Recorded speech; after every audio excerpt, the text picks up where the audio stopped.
You know how it is sometimes when your meditation fails to bring you the bliss that you've been used to, your spiritual practice runs dry, your daily life feels pointless, and you have this deep feeling that perhaps your life is falling apart. Now, of course, all your friends and commentators have advice for you. They say you're just going through a rough patch, or perhaps it's depression, but perhaps you sense that there's something more to it and you would want to go deeper on this.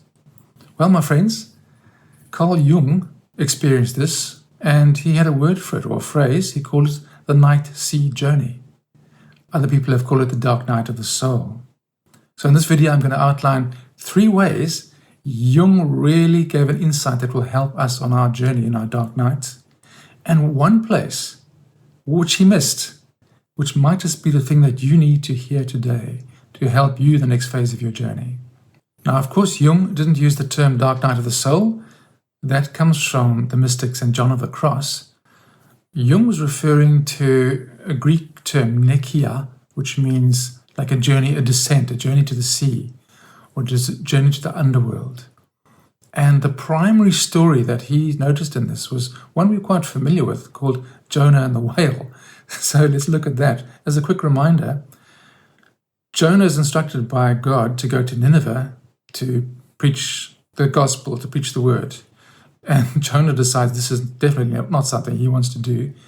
So he's going to go the opposite direction. He climbs on a ship and sails the other way.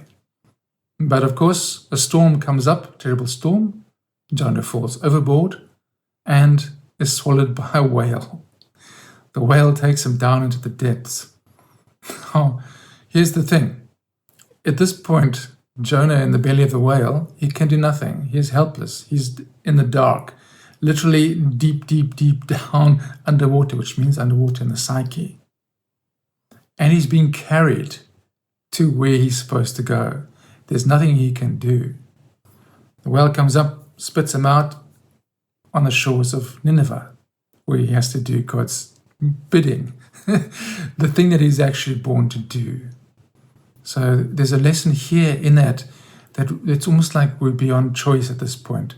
When you're chosen, when this action is going to happen in you to speak your gospel, your truth, you will be delivered there, but you might not enjoy that journey. It might be a deep underworld journey. So this is what Jung saw, and he realized that this story occurs in all cultures. It's the journey of the underworld, the 3 days. Jonah is in the whale for 3 days. Jesus is in the tomb for 3 days. The sun goes down at night and rises in the morning. All cultures have the story of a dying and rising God, or a journey to the underworld, Dionysus.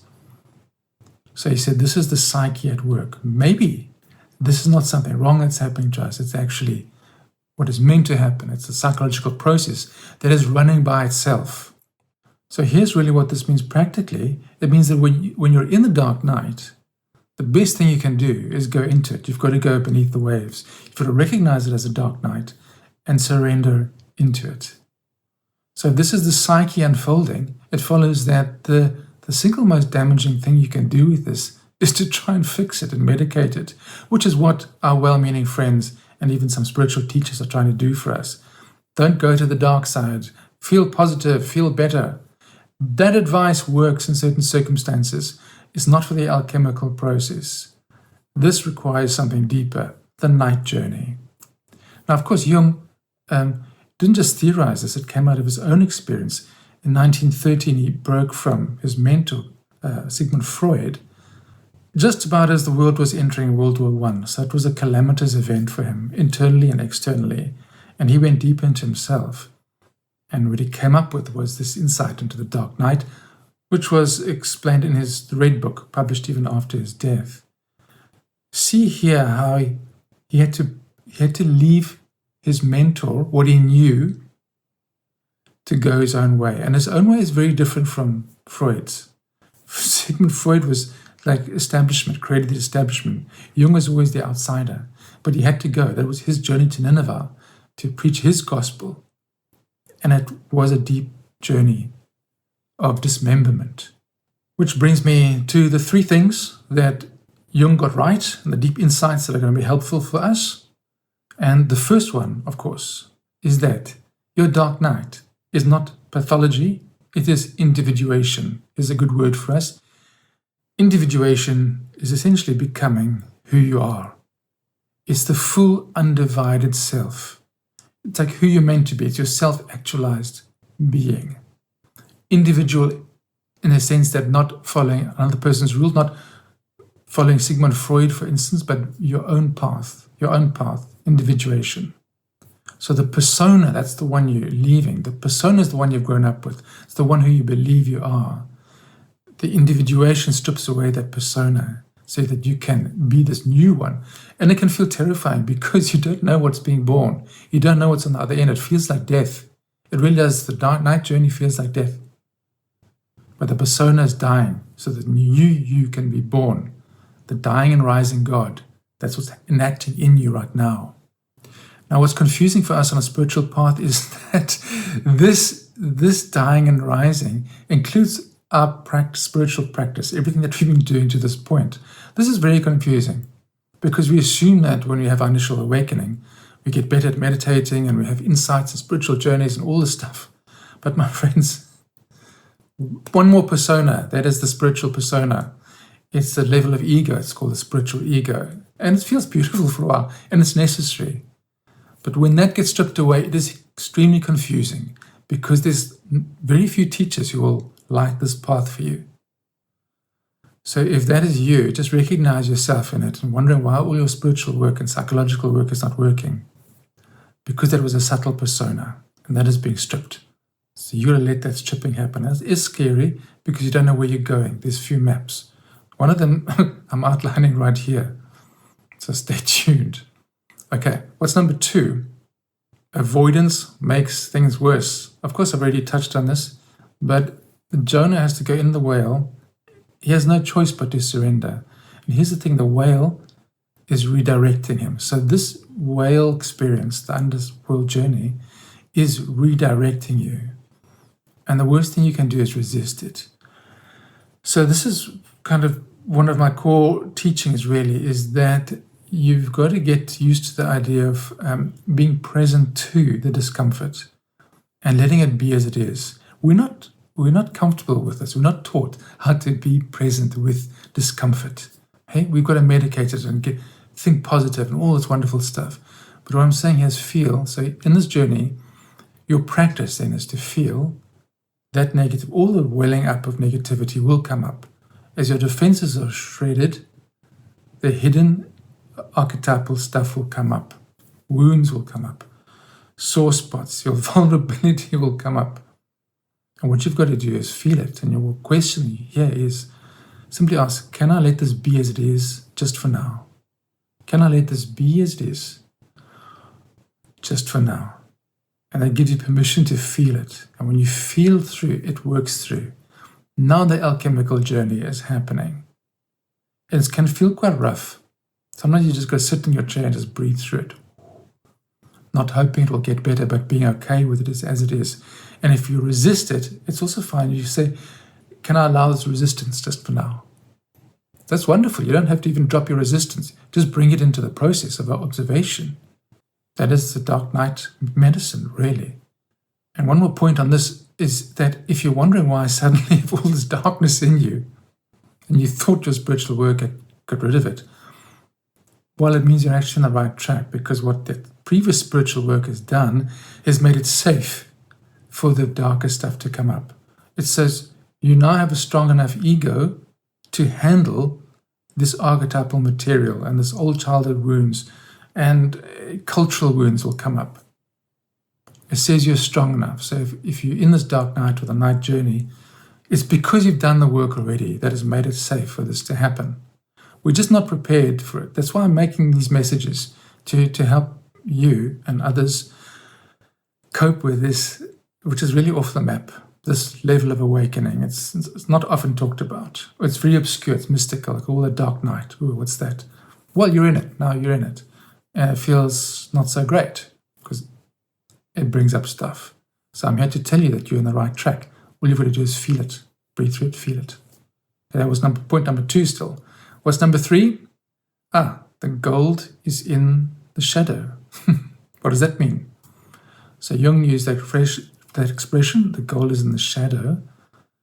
He's talking there about exactly what I've actually been saying already, to feel the shadow, to feel it, because here's what's happening. As this is erupting in you, this upwelling of sometimes darker emotions, you're becoming sensitized again to feeling. You're allowing feeling. So you're letting go the armor around the heart. It feels very vulnerable, but you're feeling. And in the feeling is your power, is your true spirituality, your power. So when you're feeling you're angry and you're just say maybe you're really dissatisfied with life or something in life, when you really feel through that, you'll feel the layers. I'm just saying, maybe you're angry with a partner. But if you really feel that and stop fighting with a partner for a moment, feel it, tune into what's deeper. Underneath this, I'm so angry with them. Tune into what you long for. Ask, what do I really want here? I really want love, or I really want respect, or I want to be me. See, now those are soul longings. That's in your power. I want to be me. Or I want simplicity. I just want it to be simple. Then you dwell deep into that simplicity.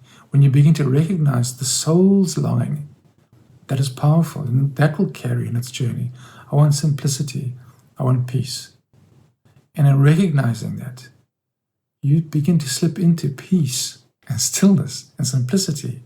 You begin to live that more. Then you can speak to your partner and say, I really love simplicity here.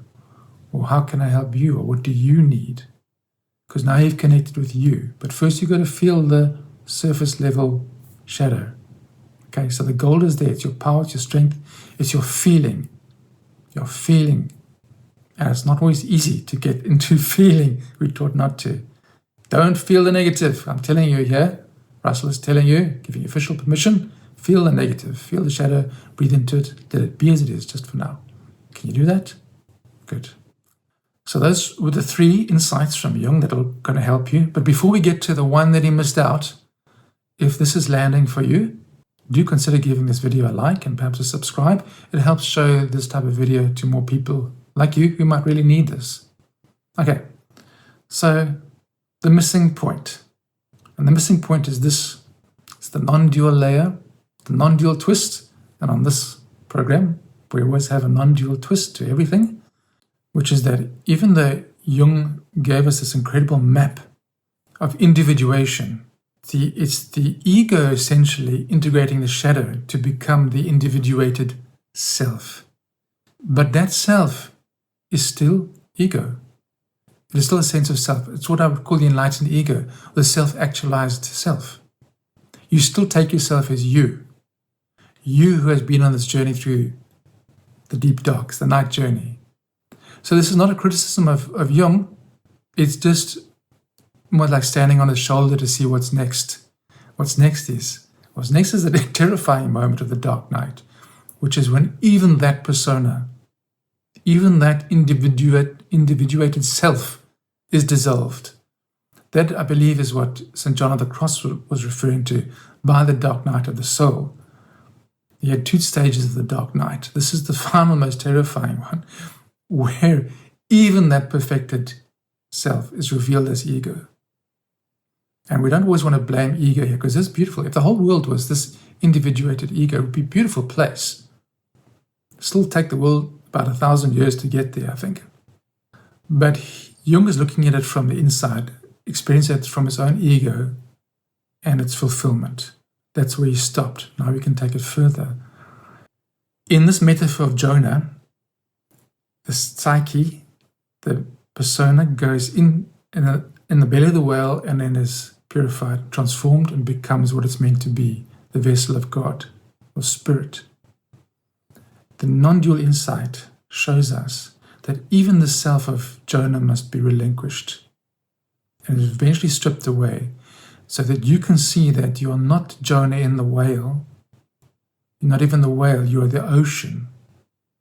You are the ocean which contains that whole journey and is witnessing it and being it and comprising it Everything in the water is made of that water, even the whale and Jonah at that point.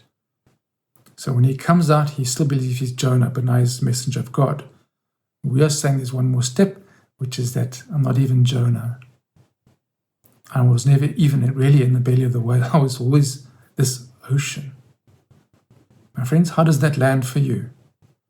Just feel into it. Does that help? Let us know also in the comments if that struck you. Okay, that's the non-dual twist. Let us get to something practical. What can we actually do in this process? Well, firstly, we just apply those 3 insights of Jung's. Number 1, stop trying to fight the dark night. Of course, you surrender to it. You know, I'm Jonah, I'm in the belly of the whale. And let that process take you. It will spit you out where it needs to. Okay, stop resisting. And if you resist, once again, bring that into the process. Can allow this resistance to be as it is just for now. Number 2, feel all emotions completely, which is exactly what I've been saying already, but let's just remind ourselves, feel emotions. Can I let this be as it is just for now? Breathe through it, feel it. A lot of stuff is going to come up, but it's coming up because you're now strong enough. You have that strong enough ego to handle that. So feel it. Third, locate the witness. That's the non-dual aspect now. Locate the witness, the I am, behind all of this. So you're in the dark night. You like Jonah. Let it carry you. Feel it. Feel it, feel it, feel it. And as you're feeling it, it starts to burn off. And then you look even further back. What is knowing this? What knows Jonah? What is witnessing? And it's very simple. It is the I am. It is the presence behind. It's the sense of being I am. So you can rest in there. And for me, it becomes like a bit of a circular process. So you enter this, I'm having a dark night experience. Okay. Is it depression? No. It's a dark night. Sit in your chair, breathe through it, feel it, feel it, feel it, feel it. Even though you think you're going mad, just feel it through. Even though I'm going mad, can I be with this just for now? Yes. And when that settles a little bit, bring some awareness to the background. Who's knowing all this? I am. I. So in this way, it becomes enlightening. You can wake up this way. The dark night can totally throw you. So the whale might spit you out as Jonah, or it might spit you out as a blob of seawater that dissolves back in the sea, but you're still here. So let's draw this to a close. In the end, it doesn't really matter if you emerge from the belly of the whale as Jonah, who thinks he's Jonah, or as just the ocean, because the whale will take you where you're supposed to go. What I'm mainly doing with this video is giving you a map, so that whatever you encounter, you know how to handle it. And really, it becomes quite simple. You have to be courageous, though, which is to simply breathe into it, feel it, go into the witness. Breathe, feel, witness, breathe, feel. Just do that for a day, a month, a year, however long it takes. You will then emerge from the belly of the whale at some point. So, my friends, let us leave it there. Of course, do tell me in comments how this was for you. And, of course, like and subscribe for more.